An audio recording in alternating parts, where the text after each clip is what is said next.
बस अब और नहीं, सब झूठ है। एक दिन धर्म जी के पत्नी बसंती उसकी दोस्त के घर गई थी। उसके दोस्त की पति जब ऑफिस से आई, उसकी चाय नाश्ता में थोड़ा सा इधर उधर हो गया। फिर दोनों में तकरार हुई, फिर झगड़ा शुरू हो गई। बसंती की दोस्त के पति बार बार यही बोल रहे थे कि तुम मुझे बहुत तकलीफ देते हो। दोनों का झगड़ा के बीच में बसंती उसकी दोस्त को बोला, मैं घर जा रहा हूँ। यह बोलकर बसंती अपना घर वापस आ गई। शाम का टाइम में बसंती अपने पति धर्म जी को पूछा, क्या पत्नी पति को सिर्फ तकलीफ देता है? धर्म जी ने कहा, सब झूठ है। बसंती जी ने कहा, जी फिर सच क्या है? धर्म जी ने कहा, देखो, पहली बात, पति पत्नी को नीचा दिखाने के लिए ऐसे बोलते हैं। अपने तरफ से क्या गलती हुई उसको विचार नहीं करते। जो आदमी पहले अपनी गलती की एहसास करते हैं, वह बीवी का साथ नहीं झगड़ते। अपनी गलती कोई मानने को तैयार नहीं है। झगड़ा की कारण ज्यादातर यही होता है। इसलिए आदमी को पहले अपनी तरफ से कितनी गलती हुई उसको विचार करना चाहिए। मैंने कभी बोला कि तुमसे मुझे को तकलीफ हो रहा है? बसंती जी ने कहा, नहीं जी।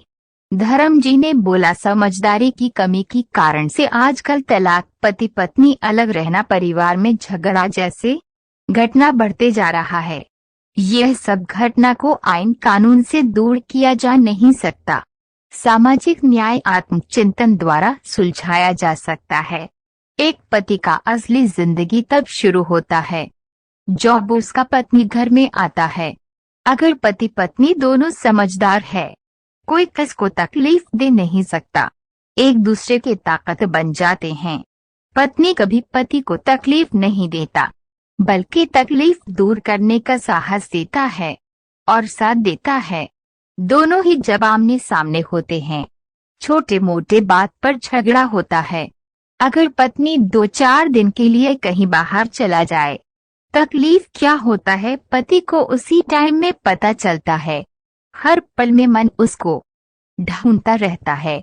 इसी को कहा जाता है तकलीफ। जब एक पत्नी शादी करके पति का घर आता है, वह अपने साथ 3 चीज लेकर आता है। पहला खुशी, दूसरा सुख, तीसरा शांति।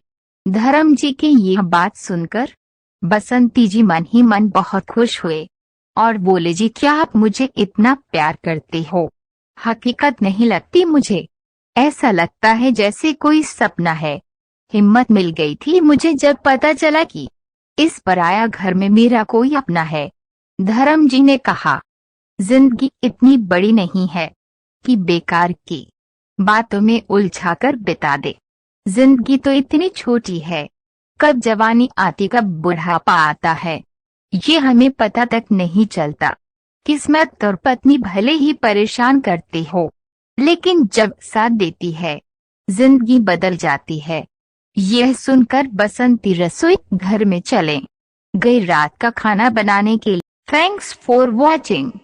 ऐसा मजेदार कहानी सुनने के लिए हमारा चैनल को सब्सक्राइब करें, लाइक करें और कमेंट करें।